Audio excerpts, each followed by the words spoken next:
As I walked through the desert, dust rose with each step, and my heart raced with agitation.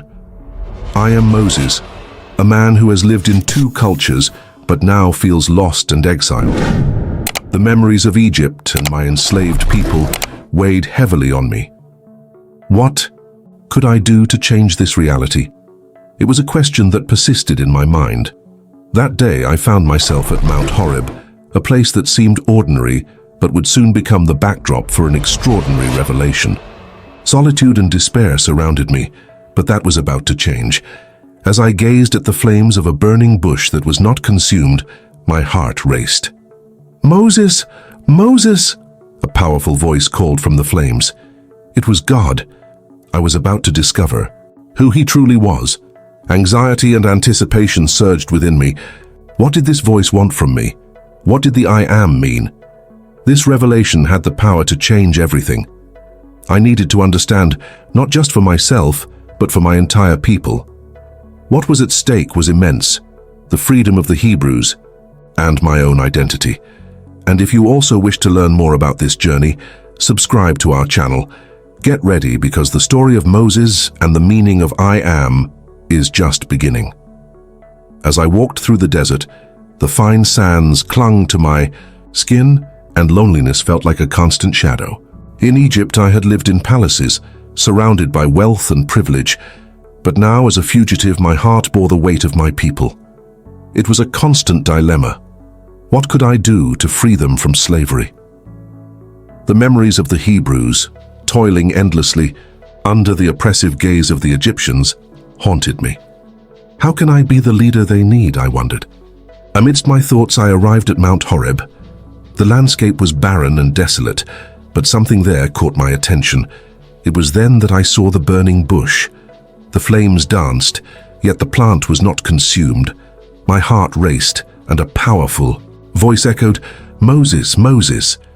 The sound was like thunder, and the reverberation of that call seemed to touch my soul. I knew I was about to discover something that would change my life forever. Who am I to go to Pharaoh and bring the Israelites out of Egypt? I questioned, feeling doubt take hold of me. Exodus 3:11. The answer I received was clear. I will be with you. Exodus 3:12. Those words, though comforting, also carried an immense responsibility. I felt the weight of what was to come. The idea of confronting Pharaoh and liberating my people seemed an unbearable task. The lives of the Hebrews were marked by daily struggles. I saw their tired and desperate faces, and how even in the darkest hours they tried to keep hope alive. One day, while walking through the fields, I encountered a woman named Miriam, who was caring for her little brother, a boy who could barely walk. "Moses, you can't abandon us, we need you," she said, tears in her eyes. I felt the pressure mounting. They placed their hopes in me, and the weight of expectation was almost unbearable. The problems we faced seemed simple at first: glance, scarcity of food, exhausting labor, and the severe punishments from the overseers. But each difficulty was a facet of something much larger: the oppression that kept us captive. Fear and frustration grew among the Hebrews, and with each passing day, rebellion seemed nearer. When I returned to Mount Horeb, the burning bush still burned in my memory. God's voice echoed in my mind, and I knew my destiny was intertwined with that of my people. A new difficulty loomed: the uncertainty of how to act, the fear of failure. And so, with a heavy heart, I realized that the journey to freedom was beginning to take shape. But the challenges that awaited us would be even more intense. As I prepared for what lay ahead, the restlessness grew within me. The Hebrews depended on me, and this responsibility was a burden that weighed heavily on my shoulders. The nights were long, and the whispers of hope that echoed in the tents reminded me of what was at stake. Each day that passed without action felt like a betrayal. How can I lead such a suffering people? I pondered, tormented by doubt. Fear began to creep into the hearts of the Hebrews. Conversations shifted from hope to despair. Miriam, with her little brother in her arms, often looked at me with a mixture of expectation and trepidation. "What if you fail, Moses? What if Pharaoh punishes us even more?" she said, her voice trembling. Those words resonated in me like an echo of all my insecurities. The thought of failure was not just the loss of an opportunity, it was the condemnation of an entire people. Tensions rose. I knew that if I were to face Pharaoh, I needed a plan, but how could I, a fugitive, enter the presence of a king? I can't do this, I thought, recalling God's words, "I will be with you," Exodus 3:12. It was a comfort, but at the same time, a call to action.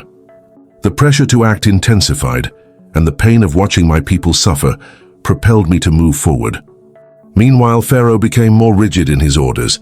The overseers increased the workload and punishments became harsher.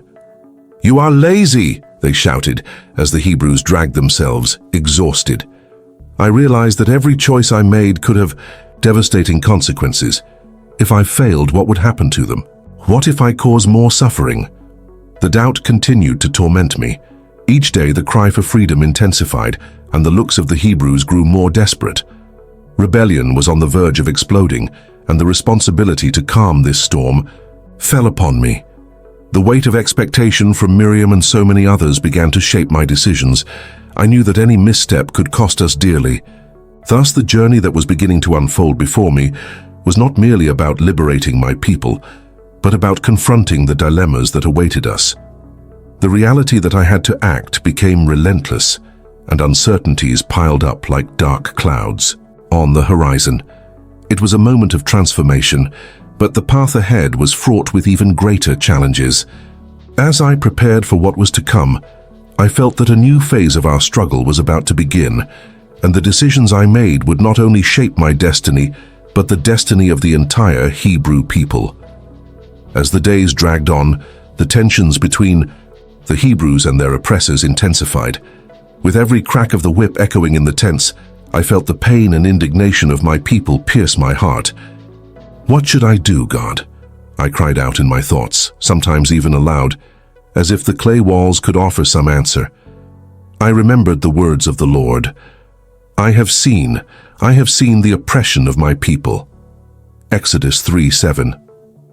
These words resonated in my mind, but they also carried a responsibility that paralyzed me. The pressure mounted each day, and the choices I had to make became increasingly complex. If I decided to confront Pharaoh, I could jeopardize not only my life but also the lives of all those who depended on me. The memory of my escape from Egypt was still fresh, and the thought of returning to that place horrified me. What if he recognizes me? What if things get worse? I asked myself, struggling against the insecurity that consumed me. Doubt transformed into a weight that kept me from acting, but the anxiety of seeing my people suffer pushed me forward. In this whirlwind of emotions, Miriam became a symbol of hope and vulnerability. Her eyes, which once sparkled with the expectation of freedom, now reflected fear and uncertainty. "You are our leader, Moses. We cannot continue like this," she said, her words heavy as lead. "What if I fail?" I replied, my voice faltering, feeling the weight of her expectations pressing down on me. This conversation became a turning point. I realized I could no longer allow myself to hesitate. Meanwhile, news of the harsh punishments from the taskmasters spread like wildfire. Despair began to seep into the souls of the Hebrews, and the cry for freedom grew into a deafening roar. Amid this storm, I recognized that my indecision was having consequences. The voices that once called for liberation had now turned into cries of revolt. The choices I was avoiding were creating a cycle that could lead to violence. The burden of this responsibility pressed on me at every moment. I knew that if I didn't act, I might be the one fueling this fury. "The Lord is my strength and my shield. My heart trusts in Him," I reminded myself, Psalm 28:7. This truth became my longing, but the reality that I had to lead a people into the unknown left me in a constant state of anxiety. The expectation that something great was about to happen became palpable, while the decisions I made shaped not only my destiny, but also that of all the Hebrews. With each step toward confrontation, the tension grew, setting the stage for what would become a decisive moment. The choices I had made and those I still needed to make would not only challenge my courage, but also determine the future of an entire people. The cry for freedom echoed in my heart, and I knew that the time to act was running out. The day finally came. With my heart pounding in my chest, I decided it was time to face Pharaoh. I felt I could no longer postpone the inevitable battle for my people's freedom. I gathered my courage, looking into the faces of my brothers and sisters, filled with expectation and fear. If God is with us, who can be against us? Romans 8:31. I thought as I made the decision to go to the palace. Entering Pharaoh's presence, the heavy air of oppression seemed to surround us. He sat on his throne, flanked by his advisors, and his eyes met mine with disdain. "Who are you, Hebrew, to challenge me?" he snarled, his tone sharp as a blade. I took a deep breath, feeling God's presence beside me. "I am Moses, and I come in the name of the Lord, the God of Israel. Let my people go." The words came from me with a strength I never knew I possessed. The room fell silent, and I could see a mix of surprise and anger on Pharaoh's face. He rose, his imposing figure casting a shadow over me. "I do not know this God," he replied with a sarcastic smile, "and I will not let Israel go." The weight of his refusal hit us like a blow.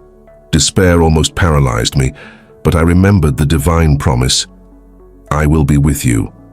Exodus 3:12. That certainty gave me the strength to continue. "If you do not let the people go, plagues will fall upon Egypt," I declared, knowing these words could seal our fate. Pharaoh laughed, but his expression quickly turned to concern. The tension was palpable. Behind me, the Hebrews were tense, their hopes hanging by the thread of my courage. Determination began to seep into my being, and I realized this was the moment that could change everything. The reactions were immediate. The advisors whispered among themselves, and Pharaoh's fury became evident. "You dare to threaten me?" He stood up, his face red with rage. "I will make you pay for this." But I knew I had crossed a line. The decision was made, and the fight for freedom had begun.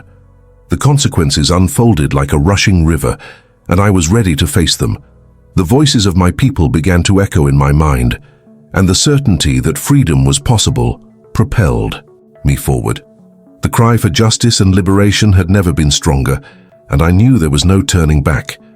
What was to come would be a storm, but the flame of hope burned brightly, preparing the ground for the battle that lay ahead.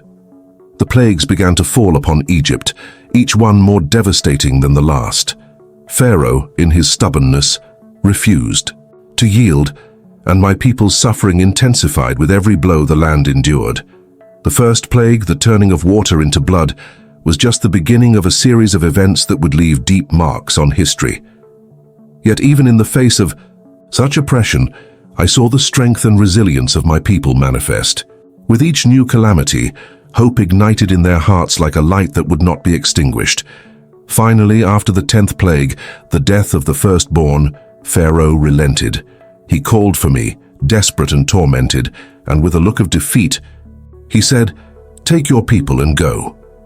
The joy that followed was indescribable. I knew this victory was not just ours, but a manifestation of God's power. As it is written in Exodus 12:31-32, he called for Moses and Aaron at night and said, "Get up, leave my people, you and the Israelites. Go, serve the Lord as you have said." On the journey toward freedom, I have learned that true strength comes from faith and unity. Despair can be overwhelming, but love and hope are more powerful. The Lord has been with us every step of the way, and his justice has been evident as promised in Psalm 37:28. For the Lord loves justice and does not forsake his saints. They are preserved forever. As I reflect on everything we have experienced, I realize that the path to freedom is often filled with challenges. However, when we unite in pursuit of a greater purpose and trust in God, mountains move and chains break. The beginning of our struggle was not in vain. It prepared us for victory and a future filled with hope. The story of our people has become a testament of faith and perseverance, a lesson that even in the darkness, God's light will always shine through.